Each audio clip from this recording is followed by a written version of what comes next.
আমি আজকে আপনাদের জন্য নিয়ে এসেছি খুবই স্বাস্থ্যকর একটি মাছের রেসিপি। এটা যে কোনো অপারেশনের রোগী বা নতুন নতুন যারা মা হয়েছেন তাদের জন্য অনেক স্বাস্থ্যকর, এবং কি প্রতিটি মানুষের জন্য এটা অনেক স্বাস্থ্যকর একটি খাবার। এটা হচ্ছে দেশি মাগুর মাছের ঝোল রান্না। এটা খুবই স্বাস্থ্যকর এবং পুষ্টিকর একটি মাছের রেসিপি। তো এটা রান্না করতে বেশি সময় লাগে না এবং বেশি কোনো উপকরণ লাগে না। তো আজকে আমি এটাই রান্না করে দেখাচ্ছি। তো চলুন দেখে নিই রেসিপিটি। এখানে আমি 3টি দেশি মাগুর মাছ নিয়ে নিয়েছি। এটা আমি কেটে ভালো করে ধুয়ে ছোট ছোট পিস করে নিয়েছি।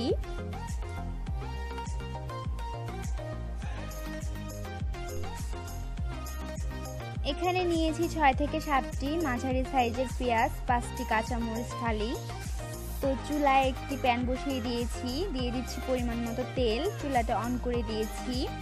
তেলটা গরম হয়ে আসলে এতে দিয়ে দিচ্ছি পেঁয়াজ এবং মরিচ। পেঁয়াজটাকে ভালো করে ভেজে নিতে হবে।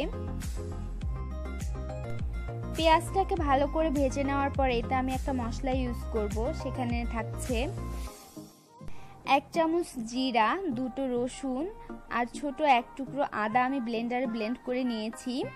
তো পেঁয়াজটা লাল হয়ে আসলে আমি সেটাই দিয়ে দিব এখানে। তো পেঁয়াজটা লাল হয়ে গেছে, আমি মশলাটা দিয়ে দিচ্ছি। মশলাটা দেওয়ার পর ভালো করে মিক্সড করে দিচ্ছি।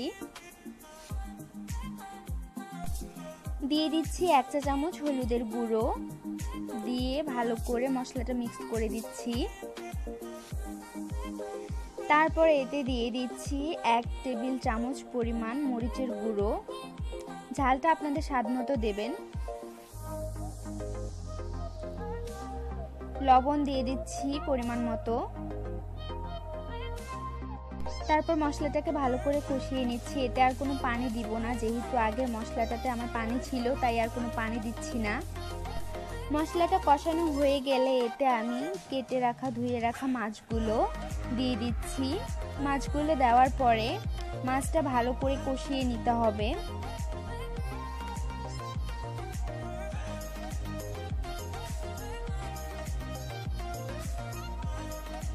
এভাবে ভালো করে নেড়ে চেড়ে মাছটাকে কষিয়ে নিতে হবে। সামান্য পরিমাণে অল্প একটু পানি দিয়ে দিচ্ছি। পানি দেওয়ার পর আবারও একটু মাছটাকে ভালো করে নেড়ে চেড়ে একসাথে মশলাটা মিক্সড করে দিয়ে তারপর একটা ঢাকনা দিয়ে আমি কিছুক্ষণের জন্য ঢেকে দিব। ঢাকনা দিয়ে ঢেকে দিচ্ছি 3 থেকে 4 মিনিটের জন্য।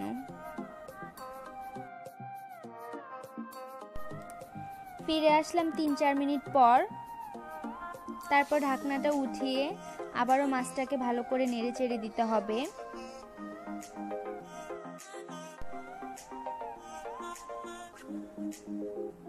মাছটাকে আমি আবারও ভালো করে কষিয়ে নিচ্ছি। মাছটা কষানো হয়ে গেলে এতে আমি এখন পরিমাণ মতো পানি দিয়ে দিব। পানিটা আমি দিয়ে দিব মাছটা পুরোপুরি রান্না হওয়ার জন্য এবং মাছটা সিদ্ধ হওয়ার জন্য। আর কোনো পানি ইউজ করব না। এবার পানি দিয়ে আমি ভালো করে মাছটাকে মশলার সাথে মিক্সড করে দিয়ে ঢাকনা দিয়ে ঢেকে দিব প্রায় 10-12 মিনিটের জন্য। তো এখন মাছটাকে আমি ঢাকনা দিয়ে ঢেকে দিচ্ছি এবং ফিরে আসছি 10-12 মিনিট পর।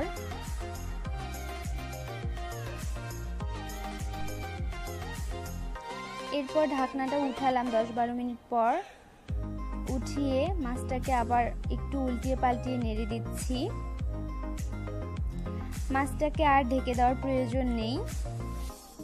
মাছটা সিদ্ধ হয়ে গেছে, রান্নাটা প্রায় হয়ে এসেছে। তো এভাবে আরও 3-4 মিনিট রান্না করব এবং এতে দিয়ে দিব ধনিয়া পাতা কুচি। তো ধনেপাতা কুচিটা দিয়ে দিচ্ছি। আপনাদের কাছে যদি ধনেপাতা না থাকে তাহলে ধনে গুঁড়াটাও আপনারা দিতে পারেন, কোনো সমস্যা নেই। ধনেপাতাটা দেওয়ার পর আমি ঢাকনা দিয়ে ঢেকে দিচ্ছি। ধনেপাতা দেওয়ার পর আমি আর এটাকে বেশি রান্না করব না। মাত্র 1 মিনিট জাল করার পর জালটা বন্ধ করে দিব। জালটা বন্ধ করে দিয়ে আমি এটাকে 10 মিনিটের জন্য দমে রেখে দিব, ধনেপাতার ফ্লেভারটা তরকারিটাতে যাওয়ার জন্য।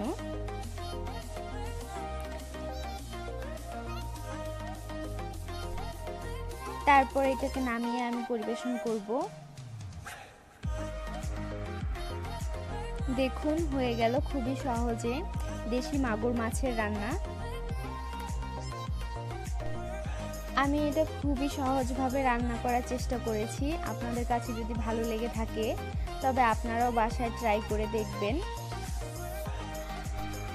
এটা দেখতে যতটা সুন্দর হয়েছে খেতেও ঠিক ততটাই স্বাদ হয়েছে।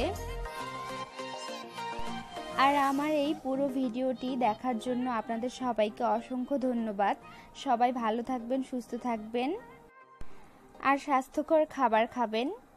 আল্লাহ হাফেজ।